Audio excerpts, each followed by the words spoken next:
ও মধুর নামটি নিলে হৃদয় হাসে, ও মধুর নামে সুখ নেমে আসে। ও নামের তুলনা হবে না, হবে না, ও নামের তুলনা মেলে না, মেলে না, তুলনা নাই, নাই, নাই। এসো না আল্লাহর নামে গান গাই, এসো না মন প্রাণ জোড়াই, বলো আল্লাহু আকবার, বলো আল্লাহু আকবার, আল্লাহু আকবার, বলো আল্লাহু আকবার। চিল্লা বলেন আল্লাহু আকবার। এই আওয়াজ হবে না, আর জোরে বলতে হবে আল্লাহু আকবার। আল্লাহু আকবার বলো, আল্লাহু আকবার, আল্লাহু আকবার বলো, আল্লাহু আকবার বলো, আল্লাহু আকবার বলো, আল্লাহু আকবার। যুবক ভাইরা বৃদ্ধ বাবারা বাদ দেন, যুবক ভাইরা বলেন আল্লাহু আকবার। শুধু যুবক ভাইরা বলেন আল্লাহু আকবার। এবার যুবক বৃদ্ধ সবাই মিলে এক আওয়াজে উচ্চ স্বরে সমস্ত শক্তিকে উৎসর্গ করে মালিকের নামটা বলেন আল্লাহু আকবার। আলোচনা চলবে নাকি থামবে? চলবে, হ্যাঁ। وطبيب قلوبنا ومولانا محمدا عبده ورسوله صلى الله تعالى عليه وعلى آله وأصحابه وبارك وسلم وبارك وسلم تسليما كثيرا كثيرا. أما بعد فأعوذ بالله من الشيطان الرجيم. بسم الله الرحمن الرحيم. وقرن في بيوتكن ولا تبرجن تبرج الجاهلية الأولى. وقال النبي صلى الله عليه وآله وسلم من كان له 3 بنات أو 3 أخوات أو ابنتان أو أختان فأحسن صحبتهن واتقى الله فيهن فله الجنة أو كما قال النبي عليه الصلاة والسلام. سبحانك لا علم لنا إلا ما علمتنا إنك أنت العليم الحكيم. कौनान का मुख्तार खुदा तुमको बनाया,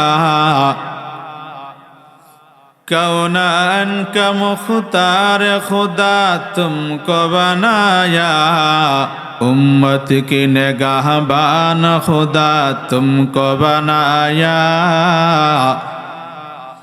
उम्मत की निगाहबान खुदा तुमको बनाया.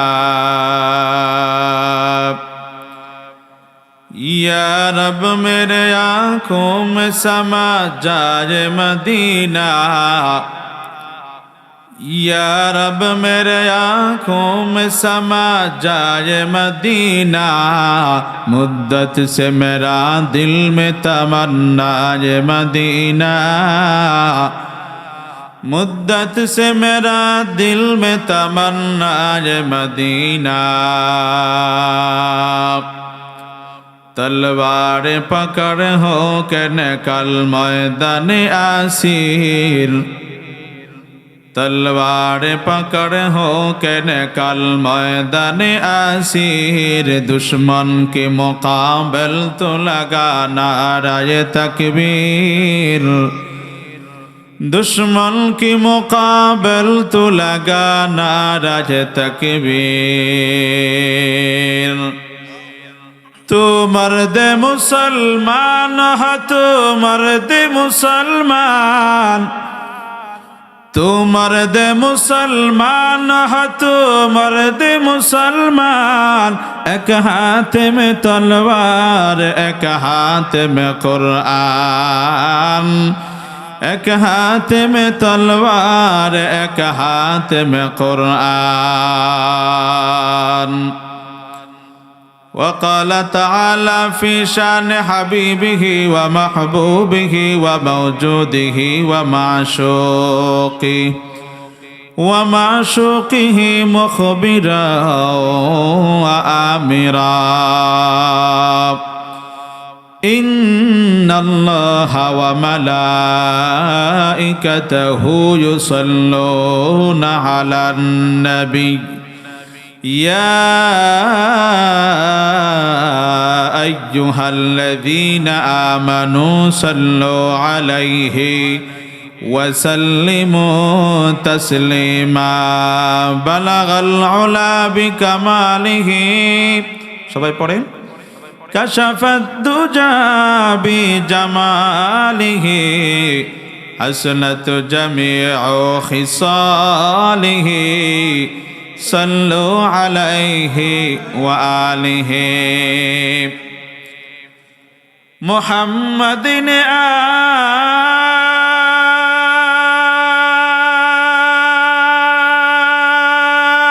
कर कुफ्र को मिटाया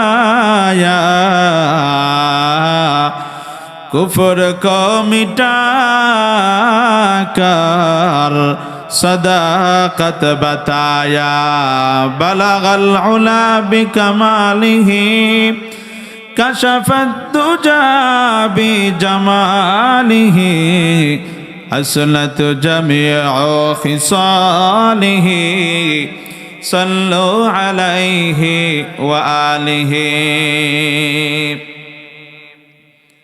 अल्हम्दुलिल्लाह বাইতুল মামুর কেন্দ্রীয় জামে মসজিদ ও যুব সমাজের উদ্যোগে আয়োজিত মাহফিলের সম্মানিত শ্রদ্ধাভাজন সভাপতি উপস্থিত মুআজ্জাজ মুকাররম জাতির মাথার মুকুট উলামায়ে কেরাম তলাবায়ে আযম দূর দূরান্ত থেকে আগত আল্লাহ পাক রব্বুল আলামিনের আশিকিন জাকিরিন শাকিরিন মুহিব্বিন মুজনিবিন মুরব্বিয়ান আওয়াম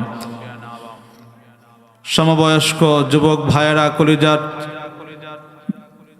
টুকরা যুবক ভাইরা স্নেহের ছোট ভাই পর্দার আড়ালে অবস্থানরত শ্রদ্ধেয় সম্মানিত মা ও বোনেরা মহান আল্লাহ পাক রব্বুল আলামিনের দরবারে লাখো কোটি শুকর ও সুজুদ যে মহান রব্বুল আলামিন আমাকে আপনাকে লক্ষ কোটি মানুষ থেকে যাচাই করে বাছাই করে পৃথিবীর সর্বোৎকৃষ্ট স্থান তথা জান্নাতের বাগানে উলামায়ে কেরামের মজলিসে আল্লাহ পাক রব্বুল আলামিনের আশিকিন জাকিরিন শাকিরিন মুহিব্বিন মুজনিবিনদের মজলিসে আসার বসার এবং কিছু কথা বলার শোনার তৌফিক দান করেছেন সেজন্য সৃষ্টিকুলের স্রষ্টা দয়াময় আল্লাহ পাক রব্বুল আলামিনের দরবারে সকলেই মন খুলে প্রাণ খুলে মুসলমান হিসাবে ঈমানের আওয়াজকে উঁচু করে এক আওয়াজে উচ্চ কণ্ঠে সমস্বরে সকলে একবার কালিমাতুশ শুকর আদায় করে পড়ি আলহামদুলিল্লাহ।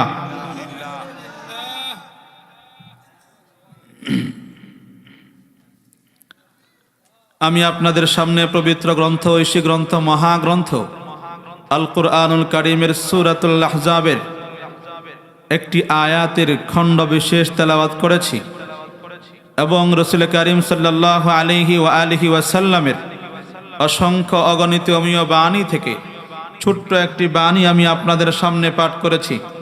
আল্লাহ পাক রব্বুল আলামিন এই আয়াতের ভিত্তিতে এবং সহিহ হাদিসের আলোকে আমাকে কিছু কথা বলবার মতো এবং আপনাদেরকে শুনবার মতো ধৈর্য হিম্মত তৌফিক দান করুন। সকলে পড়ি আমিন। আপনারা কি ঘুমায় গেছেন? সজাগ আছেন? হ্যাঁ, আমি আপনাদের সামনে আলোচনা করব ইসলামে নারীর কি মর্যাদা, ইসলাম নারীর কি মর্তবা দিয়েছে, সেই বিষয় নিয়ে আমি আপনাদের সামনে কথা বলবো। সেই বিষয়কে সামনে রেখেই কুরআনুল কারীম থেকে এবং হাদিস থেকে আমি অল্প কিছু আলোচনা করেছি, তেলাওয়াত করেছি।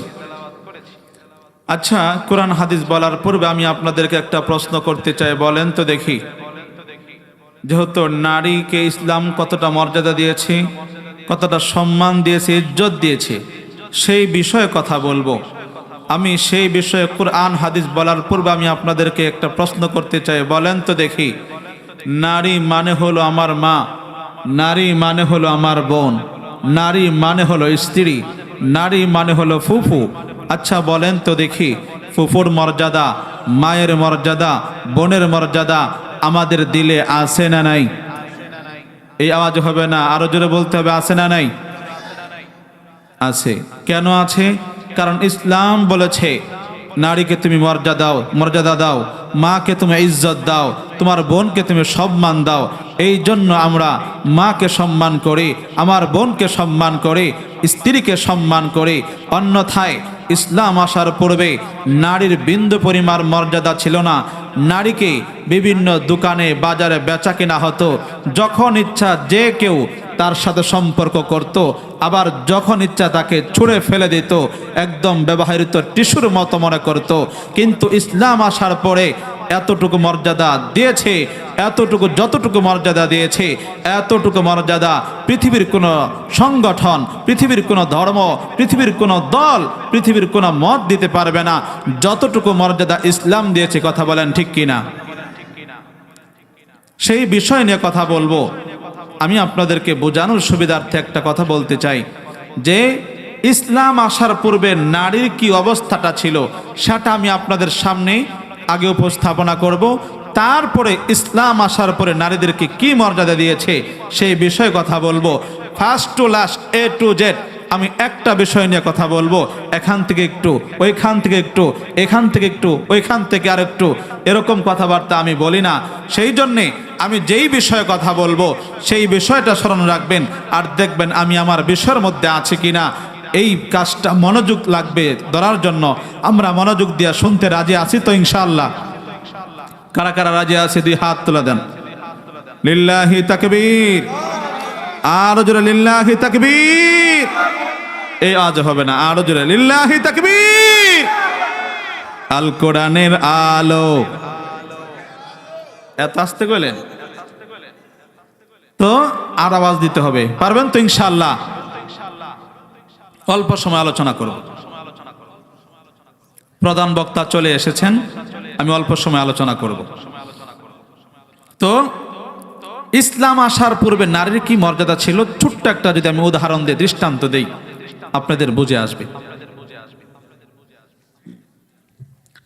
আল্লাহর নবীর একজন সাহাবী ছিল, হযরত দাহিয়াতুল কালবি রাদিয়াল্লাহু তাআলা। ইসলাম আসার পূর্বে নারীদেরকে জীবন্ত পুঁতে ফেলা হতো, জীবন্ত পুঁতে ফেলা হতো। একটা দৃষ্টান্ত দিলে সহজে বুঝবেন।